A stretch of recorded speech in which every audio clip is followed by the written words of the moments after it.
What's the deal? What's the deal? What is the deal, people? I hope all are doing well, having a blessed day, afternoon, or evening whenever you come across this reading. You already know if you watch me with a good heart and good intentions, you are blessed and protected. But if you watch me with any ill will or malintentions, only evil eyes go blind 144,000 times. Instantly, quickly, swiftly, you feel the effects of all hexes and curses and spells that you project. And if you are siphoning my energy or anybody else's energy from this reading, you will receive karma quick, fast, and in a hurry, because you reap what you sow for bobbing so low. Don't do to others what you wouldn't want done to you or your family. Stop being a crusty, crabby, raggedy, and Andy ass.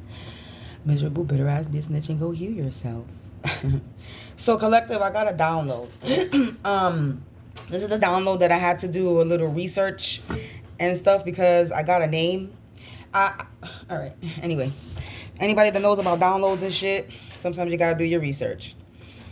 So this, of course, this was another shower download. I always get certain downloads and things before I get into the shower. So yesterday, there was a little conversation that I was having with a spirit yesterday in my head.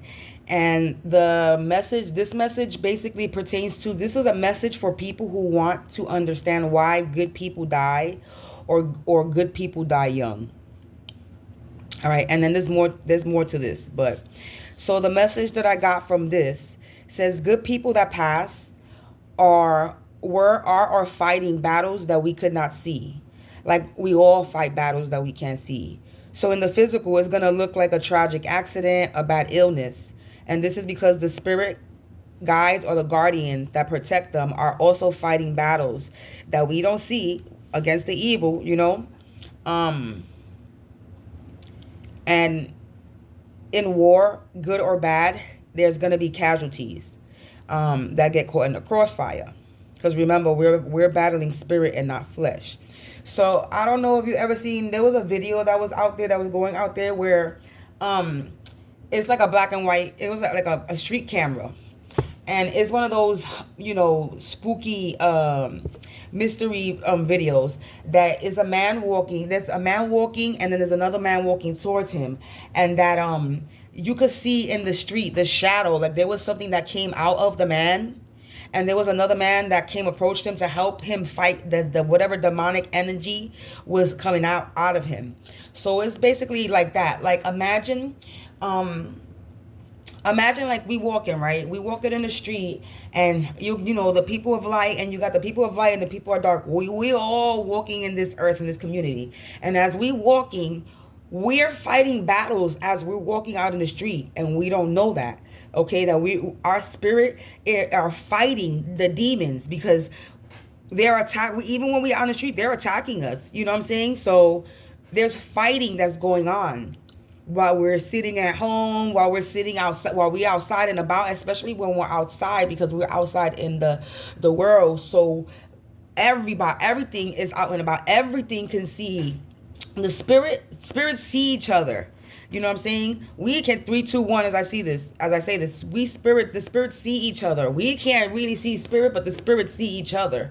So as we're out there, out and about, minding our business, running our errands, working, taking care of our kids, doing all that shit, there's battles that we're fighting. And sometimes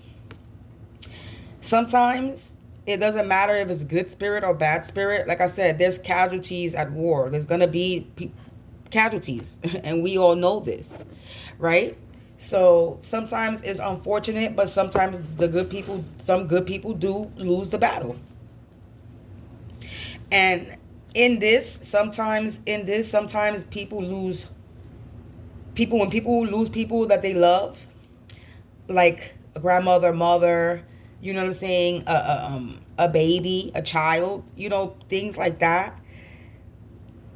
The people who are left behind tend to have this thing, why God? Why God? Why? You know what I'm saying? And then some people end up losing their faith, losing hope, because they have this thing. Why did this good person have to die? 432, as I said this. Why do good people have to die? And it's not that it's good people have to die. It's that these good people are warriors. They're fighting battles, and sometimes maybe they're not a warrior. Maybe they're just a random person that their spirit guides. You know what I'm saying? Sometimes when a person is unaware that they have some type of strength or power to fight back, you know what I'm saying? That they have the willpower to fight against these energies. they lose the battle because they're unaware of their power. They lose their faith. You know what I'm saying? And your faith is your power. Having faith is power. Blind faith, believing in something that you cannot see and believing that there's something that's going to protect you and take you out of whatever you're dealing with, your struggles, or you're going to overcome something, that's faith. You have to have blind faith. And if you don't have that, like if you walking around this world claiming that you believe in God, but then you sitting here and you still have doubt, that's not really believing in God. So this is what's happening to some people. Certain people lose faith because of these reasons. So this message is basically to try to tell these people, it's not that these good people are dying and God is being unjust and God is not here or God is not watching and he's just taking away good people. Is that there are battles that we're fighting, and we all fighting these battles, and there's just gonna be people that pass away because that spirit was only here for that reason, for that moment, for this amount of time. When we come here with a mission. Not everybody, but there's certain energies that come here with a mission, and there's certain energies that are limited. They're here for a certain lifetime to do something, and then that's it. And it doesn't matter if it's a baby being born for fucking 2.5 seconds. That 2.5 seconds, that pain that parent experienced because of that baby's birth just basically activated something in that parent. And that parent that's when that whatever was activated in that parent, that's where that journey begins for that person. Whether that person is gonna have the willpower to keep pushing on, or is that person going to go down the wrong road. Okay, we experience pain in our lives as a test to see what road we're going to go on. That's what people don't understand. The pain that we experience, maybe that's why we don't understand why we go through pain. We experience pain so that we make the right choice in our life. That is the test. When we are presented with some type of tragedy, struggle that bring us some type of pain, that's the test for us to see if we're going to choose wisely, if we're going to go down the right path. Are we going to have the willpower and fight and know that everything is going to be all right, that life is going to move on and things are going to get better after that? Or are you going to go down the right road into misery and sulk in depression and sulk in your sadness and anger? Do you understand? So it's like, yeah, that is the test. Even though God is all powerful, yes, but these are cycles that must be completed, and everything occurs for a reason, and everything is always predetermined. So everything that goes on, people who pass away, this is something that was supposed to happen because it's activating in other people. It's causing an activation in the people that are supposed to be here doing something with some type of mission, right? Because remember, we're spirits, so everything is a cycle. We reincarnate, right? So to learn lessons, or people are sent here for missions, right? So I use the baby passing away as an example because a lot of people get hurt that's a pain. That's a real serious pain. Now, I'm not saying that losing a mother is not a pain, or losing a father, but losing a child, a parent losing a child is more painful than the other way around, because a parent always feels like I should be passing before my child. You know what I'm saying? So that's why I use the child as an example. So it's like for that parent or parents, it's like, are they going to, you know what I'm saying, stick it out together and move forward and try to create another family, because maybe that child wasn't destined at that time. You know what I'm saying? It wasn't prepared for whatever. You know, like, I don't want to keep on with it. We'll move on. So then, and while I was sitting, so this is basically what I got from it, right? The message that I got. So then, as I'm sitting there, and I'm like, I thought I was bugging. I'm like, sometimes when I be having conversations in my mind, I'll be like, am I bugging? Like, sometimes I know I'm not bugging, and I know there's spirit talking to me, because I literally asked for this. I asked for me to hear. I literally asked for this, for me to be able to hear them. I want to see them too, but I literally asked for me to hear them, and I got it. So I be hearing, they talk. So I was like, in my mind, I'm like, am I bugging? Like, because... am I bugging? Like, because I got all this in my head. All this was in my conversation in my head. So I'm like, am I bugging? And I saw her, no, you're not bugging. You're actually speaking to somebody. So I asked, who am I speaking to? And I heard the name Rebekah. So I'm like, Rebekah? And I'm like, okay, Rebekah. I said, I don't know no Rebekah. So the spirit said, research Rebekah. So when I researched Rebekah, Rebekah is the lady that's in the Bible, book of Genesis. Isaac's wife, Abraham's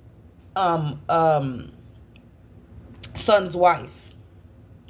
And Rebekah, as I did my research into Rebekah, Rebekah was a woman of blind faith. Rebekah was a person who believed in God, was a woman of God, and was a person of blind faith. And so was Isaac, and so was Abraham. Okay, so as I did my research, Rebekah was Abraham's brother's granddaughter, which would make a niece. So, I mean, back in the day, there was incest going on in the family, so we're not even going to go there. But Rebekah was Abraham's brother's granddaughter. Okay, so I'm guessing that would make grandniece, I guess, a grandniece or something like that. Anyway, it don't matter. So as I was doing my research, I had to like watch like 3 or 4 videos to understand, because this story is kind of bugged, but I got it though. So Abraham was Isaac's father. And Abraham was passing away. So Abraham sent his servant to go find a suitable wife or female to become Isaac's wife before Abraham passed away. Okay? This was Abraham was Sarah's husband. Whoever, you know, I'm not a big Bible person, so I don't know. So, but this is what I'm getting, because they mentioned the lady Sarah, but during that time when Sarah had passed away. So whoever Sarah is in the Bible was Abraham's wife. But let's keep on. So Abraham was basically was going to pass away, and he wanted to make sure that before he died, his son was not alone, had somebody. So he sent his servant and made his servant take an oath to find a wife or a female suitable for his son. But what he wanted was for his servant to find a suitable wife where he lived. Not where he lived. He didn't want a wife where he was from. He was living at. He wanted a wife from where he grew up at, his town, his hometown. Okay, because Abraham didn't live in his hometown. So Abraham lived among the Canaanites, right? So Abraham did not want a Canaanite to be Isaac's wife. So he sent the servant to go find a wife from where, you know, his hometown, where he was born and raised. Wherever, I forgot where that is at, right? So the servant went and found a suitable wife, ended up finding a suitable wife, which was Rebekah, which was Abraham's brother's granddaughter. Now, whatever. In between the interaction of him finding somebody decent, and what I got was that the reason why Rebekah was chosen the reason why they felt like it was Rebekah is because when the servant went over there, Rebekah was very humble. She had a lot of humility, because the servant went over there and he had camels, and Rebekah gave water to the servant and fed his camels, and camels drink a lot of water. So Rebekah was very generous, very, very humble, okay, very welcoming, all right, and very respectful. So she was a good person. She was a person of God, a person of faith of God, believed in God. She listened to God. She had faith in God. Okay. So break it down. He found the girl, ended up bringing the girl, and the girl agreed. Okay. The servant asked, would you come back with me to wherever they at, wherever, you know what I'm saying? And the girl, she said yes. She said basically she agreed to it, because in her eyes, she said, if this is God's will, then I'm going to go. I'm going to go on the journey. Whatever God wants me to do, basically, she's going to go. She, you know what I'm saying?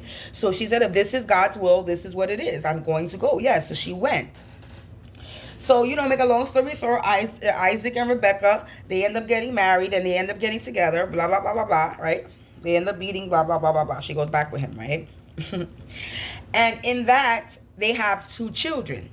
She ends up having twins, right? But before her having these twins, it was predicted, right? There was a prediction, all right? A predestined prediction that she would bear 2, she was gonna have twins. The way they said it back in the day didn't say twins, but she would bear twins, and those twins, those 2 people would be separated. They're gonna end up getting separated, and that the youngest one will rule over the oldest one, and the oldest one will be following the younger one, basically. So it was already predestined, right? So in listening to the story of Rebekah, right, we go now to another man, another father. So now we go to Isaac, right? Now Isaac is an old man, and Isaac is about to pass away, and he has 2 sons. And we got the, I forgot how you say the, I don't know his name, but we got the other one. His name starts with an E. I forgot how you pronounce the name. You got the older brother, and then you got the younger brother, which is Jacob, right? So I'm guessing in time, as I was doing my research, the older brother ended up associating himself with the Canaanites, right? And his father, Isaac, favored the older brother. Just of tradition, the older brother is going to get the inheritance because he's the firstborn, blah, blah, blah, blah, blah, you know? So he favored him because he was the firstborn. Back in the day, the firstborn was always favored because it's always the tradition that the firstborn always gets the heir, becomes king, da-da-da, you know, in all the stories, right? So he favored him. And the mother favored the younger one, Jacob, because he was not a part of the Canaanites. He was more, he wasn't like, he was regular. He was a person of God, faith. And the brother was with the other one, the Canaanites. And as I researched the Canaanites, in the Canaanites, it says it calls them pagans, but in reality, it's just people who practice and do things not in God's eyes, something that's not good in God's eyes. They were worshiping idols and doing practices not of God. Okay, so basically worshiping the devil, more or less. All right, so they worship the evil spirits. They do evil stuff, bad stuff. They were not good people. So the father didn't want that. And then what if the grandfather didn't want his son to marry somebody that was a Canaanite, and then one of the grandsons, this is what I'm getting, one of the grandsons ends up running with the crowd of the Canaanites, right? Just listen to me in this, right? But anyway, back to the story with Rebekah. I had to just interject that just so y'all can understand, because it's like a little deep. It goes a little deeper from what maybe that you find the explanation. But anyway, so as the story progresses, Isaac, before he dies, he was kind of blind. He lost his sight. He couldn't see. He was very old and fragile. And Isaac told the older son to go go hunting and go get him some food and cook it up like the way he likes it, so he can eat a good meal, a tasty meal, and that so he can bless him, right? So the older son goes out hunting and goes out hunting, and in the father telling the older son to do this, the mother was listening. The mother overheard, Rebekah overheard her husband tell the oldest son that he wanted the son to go hunting and bring him something to cook and eat so he could be blessed. So what the mother did, so this is where it gets a little bugged right here. This is where it gets a little right? So the mother, Rebekah, and Jacob, the mother told Jacob what she overheard and told Jacob to go get her some meat or some whatever so that she could cook it up and so that he can present it to him so he can get blessed. So basically, the mother was going to deceive Isaac. And from what I'm getting, Jacob knew that it was deceitful. Seemed to me that he didn't really want to do it, but was nervous about it because he says he's gonna know that it's me because they have two different. Their bodies is different. The older brother was more hairy, and you know more masculine. I'm guessing from the description, and the other one was more like soft skin. You know what I'm saying? Not a hunter type of person. So the mother told Jacob to basically put a costume on, more or less, to dress up, to put things so that the father could see, be fooled, like if he's the older son. So Jacob listened to his mother. Okay, so what I'm getting from that is Jacob is even though it was wrong, and the mother is the one that was the one being really deceitful. Jacob, in my eyes, seemed like he was just loyal to his mother, loved his mother, respect his mother, and did what his mother said. Blind faith, just did what she said. Right? At the end of this, Jacob is the one that ends up getting blessed because the father gets fooled and gives the blessing to Jacob. And the brother comes back and finds out that the brother and the mother deceived him and stole his birthright, right? So that's what it makes it. That's where the confusion is, right? It seems like Jacob stole his older brother's birthright.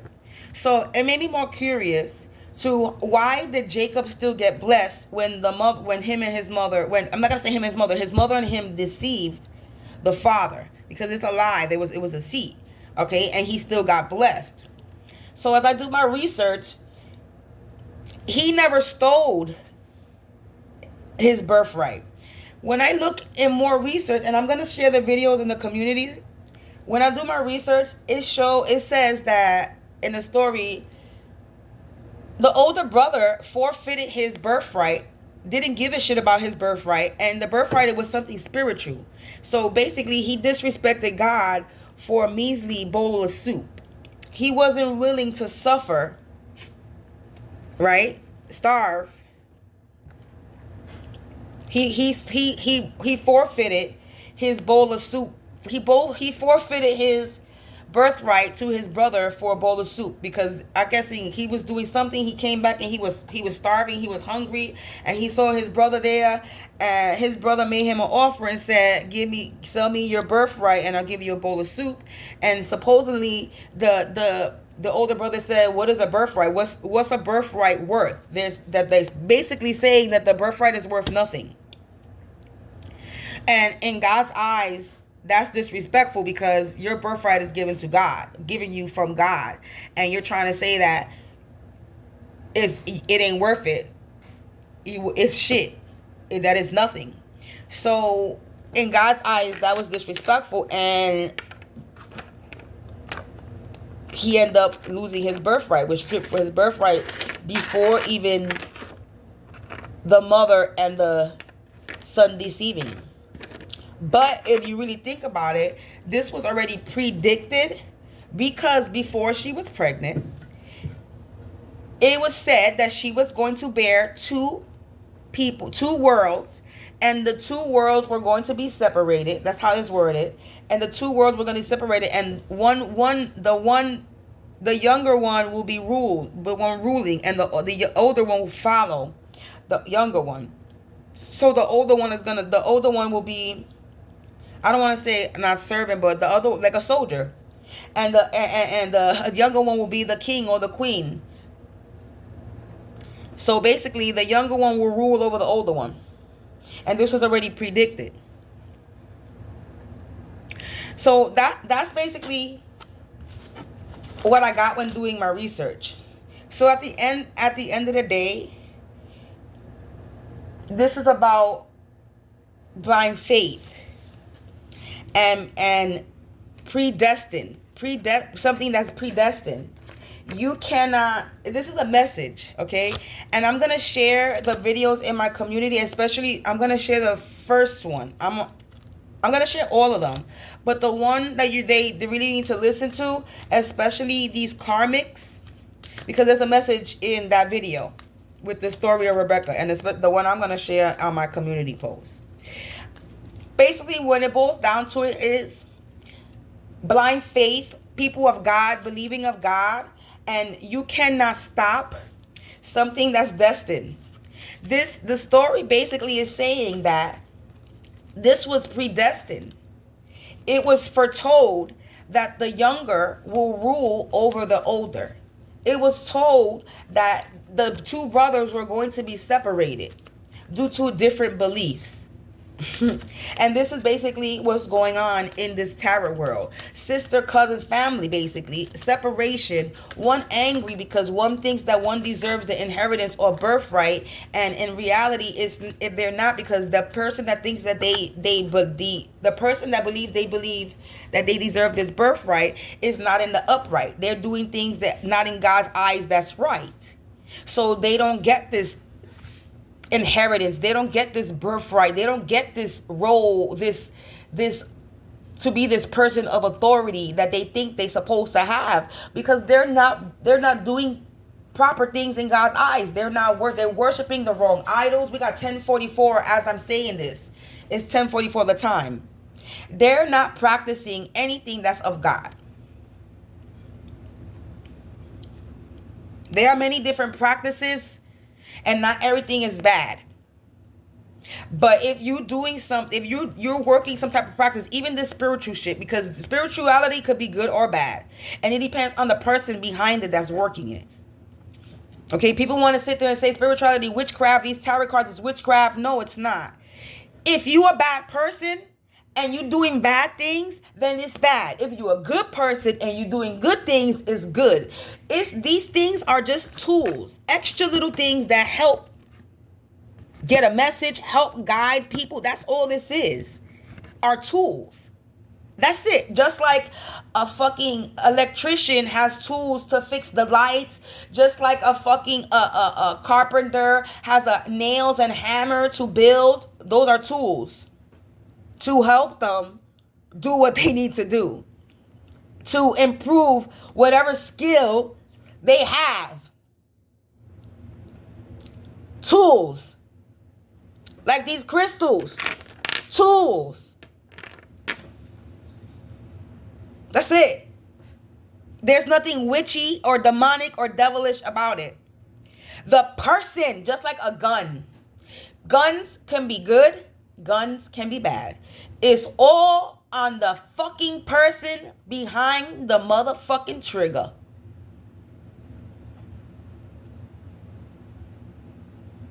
That's it. It's not the thing that's there. It's not the object is not bad. It's the person and the spirit and the intentions behind it that make it good or bad.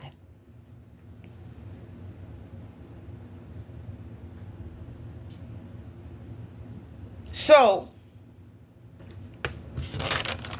that's the message that I got, basically.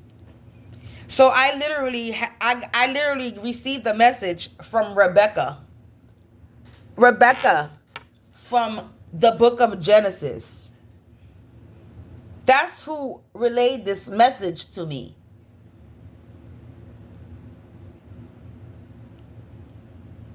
That's who connected to me yesterday.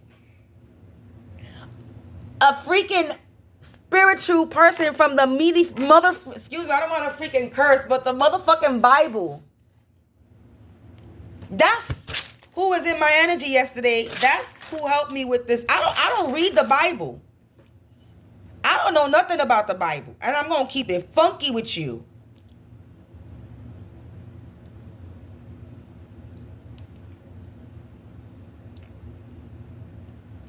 This shit is so serious.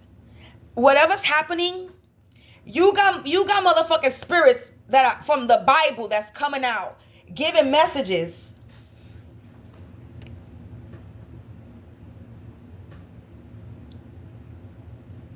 I feel honored. At this point, I really do. I'm honored at this point. It's an honor to be able to connect with spirits. It's an honor.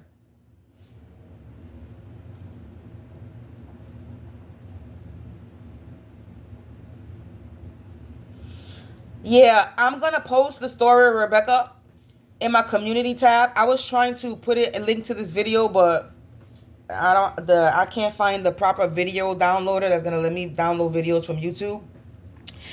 And we'll see. I'm going to try to we're going to see what I do. But yeah, man. So that's the story. There is we got spirits coming from out the Bible here, giving messages, even letting motherfuckers know that there's gonna be judgment, and you can't stop anything that's predetermined. Whatever's predetermined is going to unfold because it's God's will. It's what God says, because that's the story of Jacob and Rebekah and Isaac. That even though Rebekah and Jacob deceived Isaac to get the blessing, the story of Jacob ruling over his brother was already predetermined before it happened, when the mother was pregnant with those babies in her belly. God already made a call and said the youngest will receive the blessing. Because God knew that the youngest was going to be a person of faith and of God, and that the oldest was going to be someone that God did not, no, he was not going to get blessed. Why? Because as you listen to the story of Rebekah, it literally says that Rebekah favored Jacob and Isaac favored the older one. I can't say Ishu, whatever his name is. I can't say his name. I don't think I'm saying it proper. But the father favored the oldest one and the mother favored the younger one. But the oldest one ran with the group of Canaanites. And if you go to the story where this other story that I was listening to, the father, Abraham, sent the servant to look for Rebekah. We didn't know it was going to be Rebekah at the time, but to look for a wife for his son that was not a Canaanite. So he sent, and the grandfather, Abraham, was living amongst the Canaanites, and he didn't want a woman from where he was living. He didn't live, he wasn't born there, he moved there. He wanted someone from where his people of faith, of God. And the Canaanites were pagans. They were doing things, worshiping idols, and they were doing things that were not right in God's eyes. They were ungodly, basically.